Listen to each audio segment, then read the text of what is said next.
आंवला नवमी का पर्व आज पूरे भारतवर्ष में हर्षोल्लास के साथ मनाया गया। श्रद्धालुओं ने मंदिर परिसर पर पहुंचकर और उन स्थानों पर पहुंचकर जहां आंवले के वृक्ष लगे हुए हैं, विधि विधान के साथ पूजन अर्चन किया और वृक्ष के नीचे ही भोजन प्रसाद ग्रहण किया। इस मौके पर अनेक कथाओं का वाचन किया गया और दान पुण्य धर्मादि धार्मिक कार्य किए गए। इस विषय पर क्या कुछ कहा है नरसिंह मंदिर धाम के पुजारी जी ने, आइए सुनते हैं उन्हीं की मुखारबिंद से। आंवला नवमी ना सिर्फ मंदिर प्रांगण में बल्कि विभिन्न कार्यालय में भी जहां जहां आंवले के वृक्ष थे वहां पर यह त्योहार बड़े ही हर्षोल्लास के साथ रीति रिवाज के साथ संपन्न हुआ।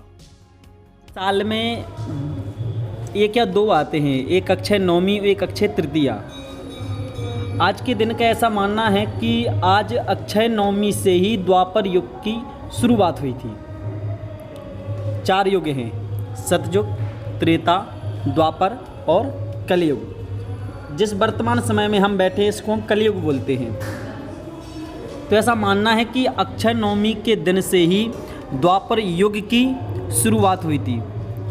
दूसरा मानना ये भी है कि अक्षय नवमी के दिन ही भगवान श्री कृष्ण ने कंस का उद्धार किया था और धर्म की स्थापना किए थे, जिसलिए भगवान इस धराधाम पर आए थे। तो जब जब हो ये धर्म की हानि, बाढ़े असुर महा अभिमानी।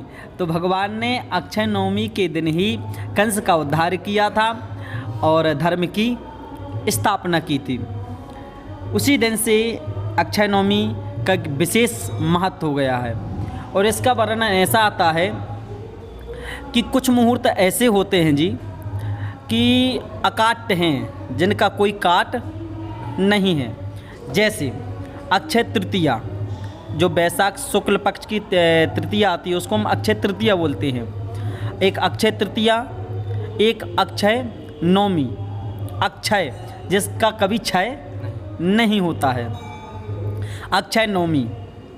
एक होता है मुहूर्त जब व्यक्ति की मृत्यु होती है, मृत्यु होने के और संस्कार, देह संस्कार होता है जो उसके बीच का जो समय होता है जी, उसमें किया गया दान पुण्य जब तब उसका कोई काट नहीं है।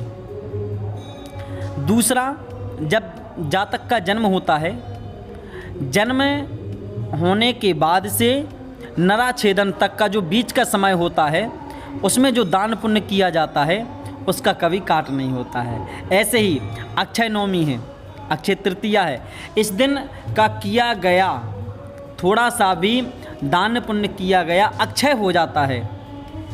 वह क्षय नहीं होता, न किसी प्रकार से वो काटा जाता है। पाप भी बन जाते हैं तो भी उससे नहीं कटता है वो, क्योंकि वो अक्षय हो गया है।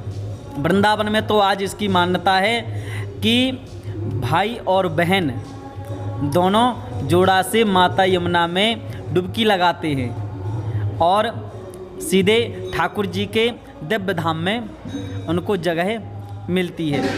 आज अक्षय नवमी को आंवला नवमी भी बोलते हैं, क्योंकि आंवला जो फल होता है वह अमृत का फल होता है, वह फल अमृत का होता है। और हमारी जो माताएं हैं आज के दिन आंवला का पूजन करती हैं और उनकी 108 परिक्रमा करती हैं। वैसा वर्णन आता है शास्त्रों में कि आंवले के पेड़ की परिक्रमा करने से इस संसार के जो चक्कर लगाने का, जो योनियों में बार बार हम चक्कर लगाते ना, पुनरपि जन्मम पुनरपि मरणम पुनरपि जननी जठरे शयनम पुनरप मासा पुनरप पक्षा पुनरह दिवसम पुनरप रजनी। जिस तरह पुनः दिन आता है, पुनः रात्रि आती, पुनः महीना आता है, पुनः वर्ष आता है, वैसी हमारी योनियाँ, हम अनेक अनेक योनियों में भटकते, कभी सांप बनते, कभी बिच्छू बनते, कभी कुछ बनते, कभी कुछ बनते हैं। लेकिन आज हमारी जो माताएं जो भी आंवले के पेड़ की 108 परिक्रमा करता है, उसके जो संसार में आने जाने का राउंड है, चक्कर है, वो समाप्त हो जाता है।